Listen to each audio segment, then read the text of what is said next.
العراق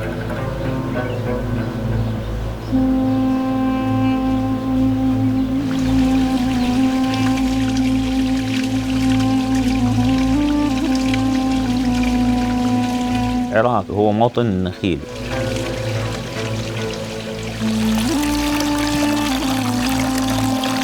الموطن الأصلي للنخيل بالعالم هو جنوب العراق، محافظة البصرة ودول الخليج العربي.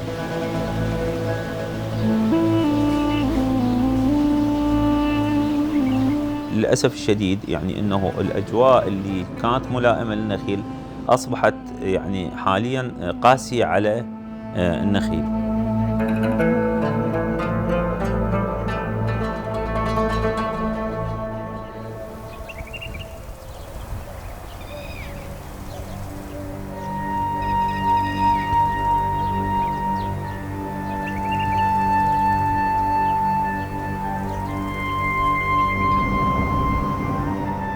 وشکە ساڵی و گۆڕانکاریە ژینگەیەکان هەڕەشەی گەورەن بۆ لە ناوچوونی دارخورمەکانی عێراق.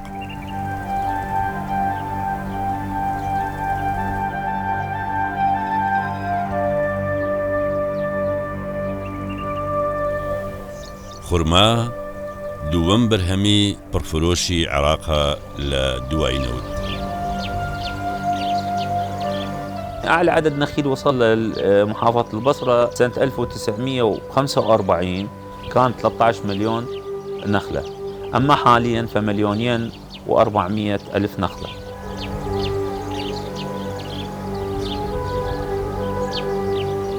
چیرۆکی لە ناوچوونی دارخورماکان لە شارۆچکەی ئەبی خەسیبە لە بەسڕە.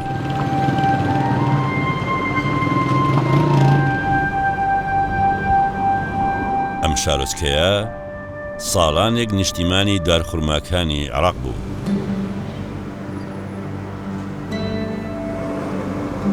دانیشتوانەکەی لە جێڕانەوەی چیرۆکەکانی ڕابردوو بە بەهەشت وێنای دەکەن.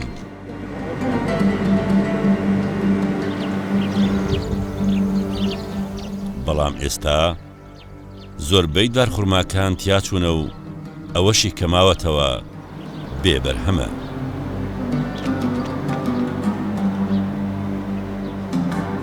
شكو فاكهة بالأرض كانت موجودة أبو الخصيب، يعني تجي المانجا، الرمان، البرتقال، الخوخ، المشمش، الحمضيات بأنواعها، السفرجل، الجوافة، يعني ماكو فاكهة بالعالم يمكن ما كانت موجودة برضه أبو الخصيب. أما حاليا فالنخلة وتعبت، هي تتحمل أقصى الظروف هي وتعبت هناك.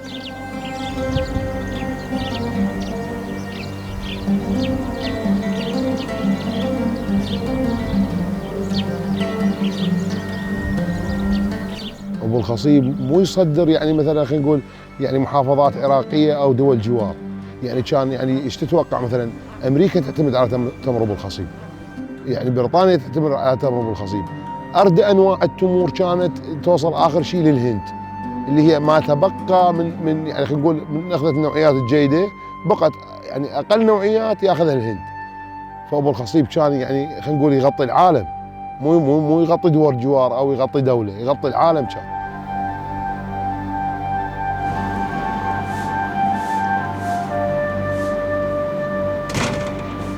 مەچی ئەسەدی دانیشتووی ئەبی خەسیبە مامۆستای قوتابخانەیەکی شارۆچکەکەیە و بەردەوام مەترسی گۆڕانکاریەکانی کەشوهەوا و لە ناوچوونی دارخورماکان دەخاتە ڕوو. ئەو خەم لەوە دەخوات کە دارخورماکانی پێش ماڵی خۆی و گەڕەکەکەشی وشک بوونەتەوە.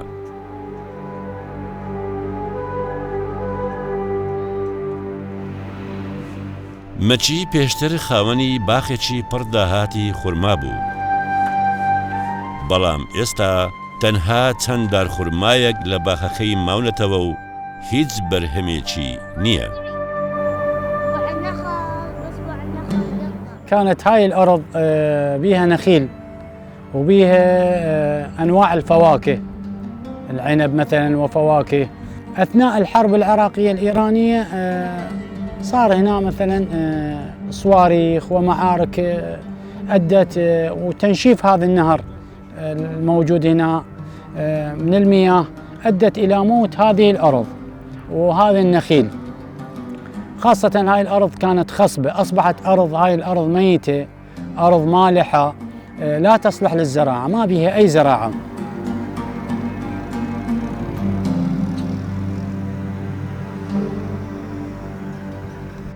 لە ماوەی 4 دێدا عێراق 12 ملیۆن دارخورمای لەدەستداوە.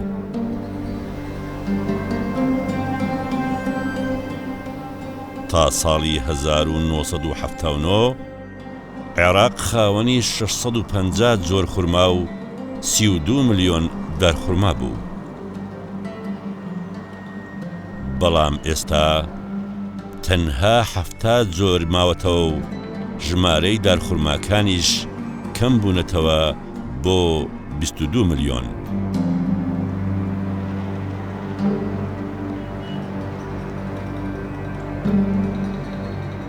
ئەگەر دۆخەکە بەو شێوە بەردەوام بێت تا 10 ساڵی داهاتوو ژمارەی دارخورماکانی عێراق کەم دەبێتەوە بۆ تەنها 9 ملیۆن دارخورما. عێراق ساڵانە 800,000 تۆن خورما بەرهەم دەهێنێت.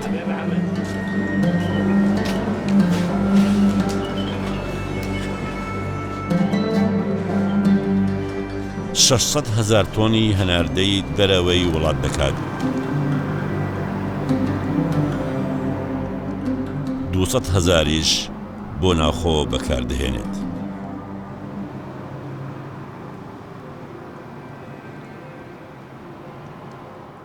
أراضي أبو الخصيب الكل يعرف أنه مساحاتها محدودة. هاي المساحات الصغيرة كانت بيها غزارة إنتاج، يعني النخلة الوحدة تنتج لها مثلا 200 كيلو 150 كيلو، يعني فد إنتاج غزير بيها. حاليا يعني النخلة اللي بقت ما تنتج لها 20 كيلو 25 كيلو.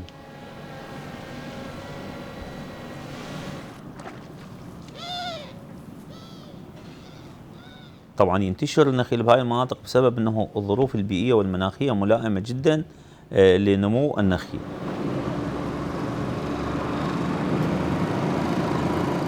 بعض المناطق اللي كانت تتميز بكثرة أعداد النخيل بيها بدأت أعداد النخيل تقل.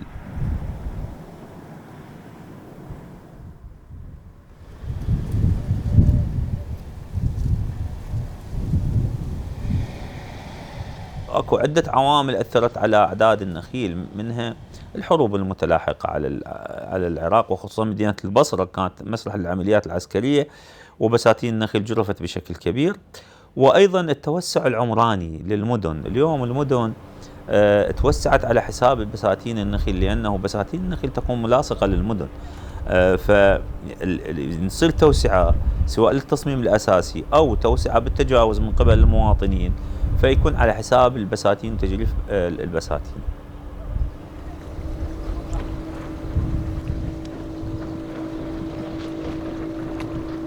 عائله بالبيت وما عندهم ما يشربون، يعني خلي قام له يومين 3 ايام 4 ينتهي ما وعلاوه لو ما شربت ترى ماكو ماي. هو من النخله بدون ماي ما تحمل، يعني اذا ما تشرب ماي وهاي ما تحمل. علاوة على ذلك جاي يعني البساتين جاي تقطع وتبتاع، يعني ماكو، يعني جاي يبني يشوف الارض تموت يقطع وهاي يسويها بيوت يقول لك انا اسكن بيه.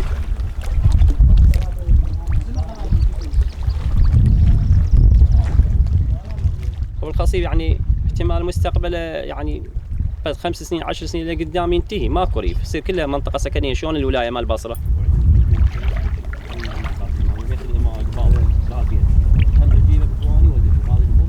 يجلو الفرات ببغداد وهاي جاي يجف، يعني احتمال بعد 5 سنين 10 سنين ماكو هيك ماي يجي. لا ماكو ماي بعد، لا ماكو ماي.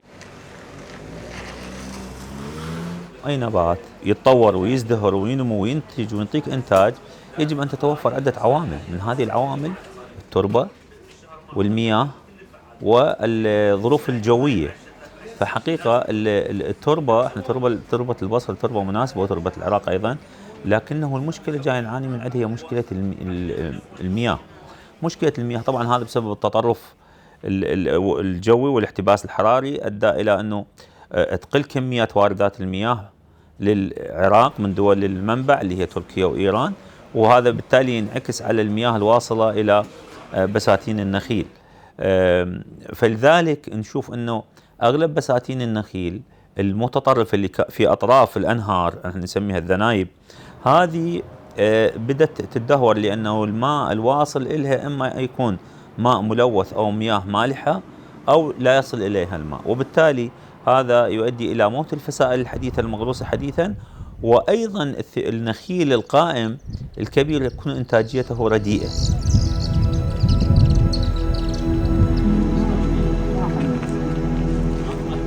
النخلة هالسنة ما حملت حمل اللي كل سنة تحمل حمل يعني هواي، كان شوف يعني حملها يعني كلش قليل. ليش؟ بسبب الماء، يعني النخلة عطشانة ماي ماكو، فصار عندنا يعني النخيل هكذا.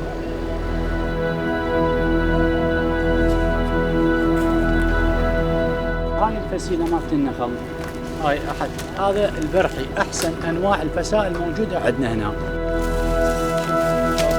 زرعناه هنا فمات، يعني ما طلع بسبب الماء، يعني الماء كان مالح عندنا كلش، ما كان اكو ماء. وتعرف انت هذا النوع يعني من نوع راقي، فيريد يعني عناية، اعتناء، ماء حلو هاي، فما سقينا يعني مات. يعني احنا اخذناه ب 250,000 زرعناه هنا فما استفادنا من عنده. ليش؟ لانه بسبب الماء.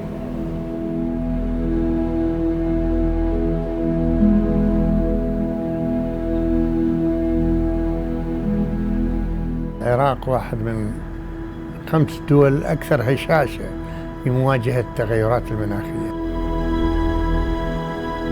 نسبة الملوحة تزداد مع نقص المياه العذبة اللي تجي من الأعلى. حاليا في شط العرب مثلا بالجنوب المد الملحي بدأ يدخل داخل شط العرب لمسافات كبيرة. احنا قاعد نضخ مياه لكن غير كافية إلى أن تستوعب كمية اللي تجي من موجة المد. لهالسبب احنا نأكد على هذا الموضوع، انه احنا مهما ندفع مياه موجة المد المالحة راح تصعد وتأثر على مناطق عديدة بالبصرة، وتأثر على طبيعة شط العرب، وتحوله من نهر من المياه العذبة إلى جزء من الخليج.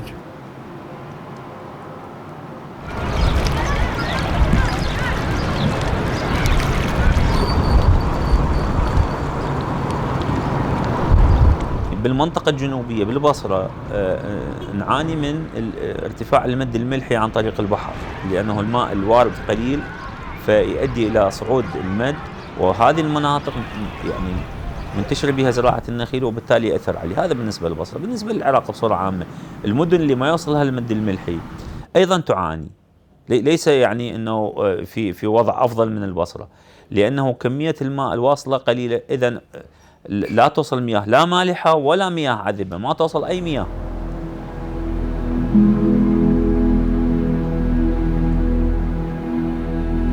ئێرە ناوچەی نەهر جاسمە دەکەوێتە ڕۆژهەڵاتی پارێزگای بەسڕە. شوێنی شەڕی 8 ساڵەی نێوان ئێران و عێراقە. لەو شەڕەدا سەدان هەزار دارخورما لە هەردوو دیوی شەتڵ عەرەبدا تیاچوون.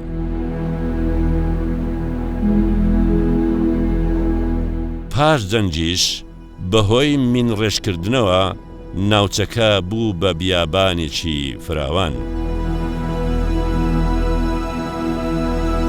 تیمەکانی پوچەڵکردنەوەی مین لەژێر پلەی گەرمای تاقەت پڕوچێندا بەردەوامن لە پاکردنەوەی ناوچەکە.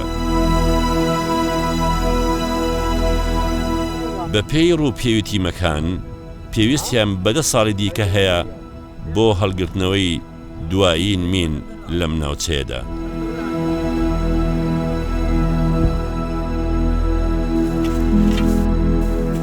سەید جابر لە نێو ئەم بیابانە پڕ مینەدا ژیان بەسەر دەبات. ئەو ساتانەی لەیادا کە ناوچەی نەهر جاسر بە دارخورمادا پۆشرا بوو.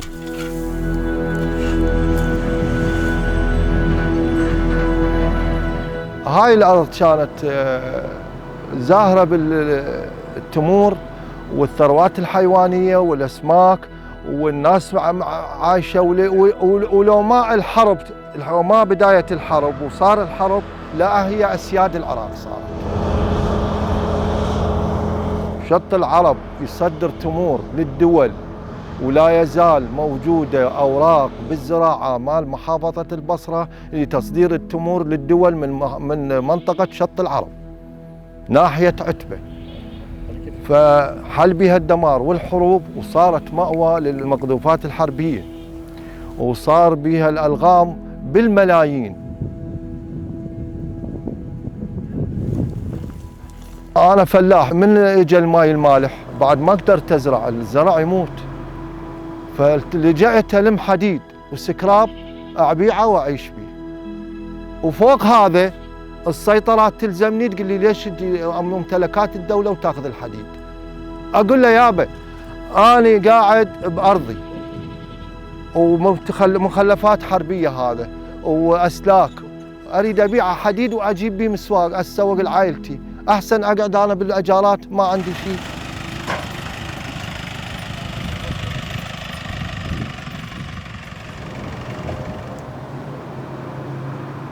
هەوڵەکانی حکوومەت بۆ پاراستنی ڕێژەی دارخورماکان یان زیادکردنی لاوازە.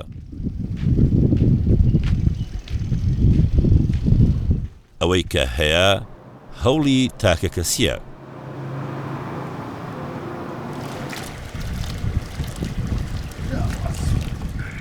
عەبدولواحید ئەمین دانیشتووی شارۆچکەی ئەبی خەسیبە.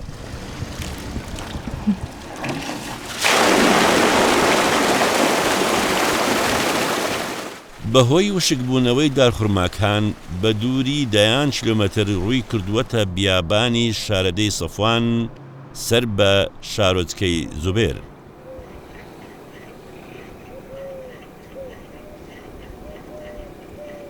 لە نێو ئەم بیابانەدا دەستی بە چاندنی خورمای جۆری بەرحی کردووە کە باشترین جۆری خورمایە.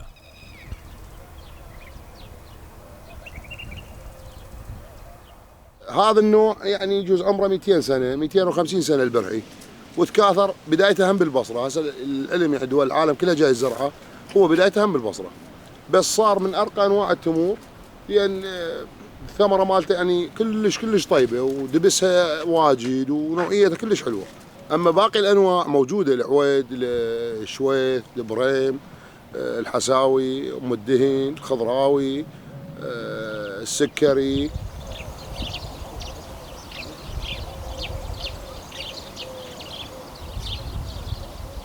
پرۆژەکە 2000 دارخورما لەخۆ دەگرێت.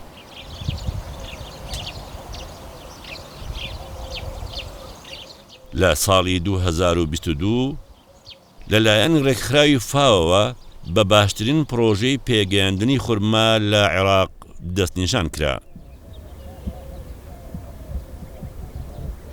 أول مد ملحي إجا لأبو الخصيب، يعني عرفت إنه هاي نهاية النخل عندنا.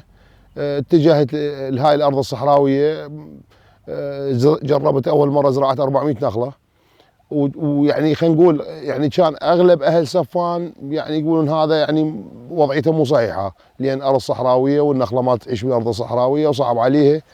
بس من أباوة للنمو مالها لقيت النمو مالها يعني درجة أولى، فشجعني إنه ورا سنة أزرع ال400 الثانية وال400 الثالثة إلى أن كملت 2000 نخلة بهاي الأرض، وهسه 2000 كلها منتجة وإنتاجها مجزي.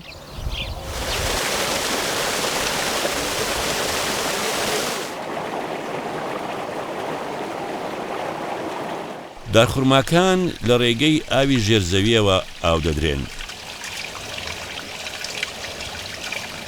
تريد البيئة مالتها اللي هي الجو الحار اللي رطوبة عالية، الماي لازم ما تتجاوز الأملاح مالت 4000. زين، مياه ماي شط العرب بصورة عامة توصل 12000 20000، فبدأ النخل يموت.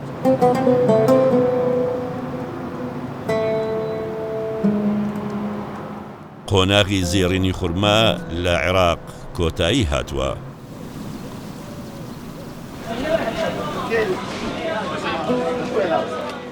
پێشبینی دەکرێت لە 20 ساڵی داهاتوودا عێراق توانای هەناردەکردنی خورمای نەمێنێت، بەرهەمەکانی تەنها بۆ ناوخۆی وڵات بەکار بهێنرێت.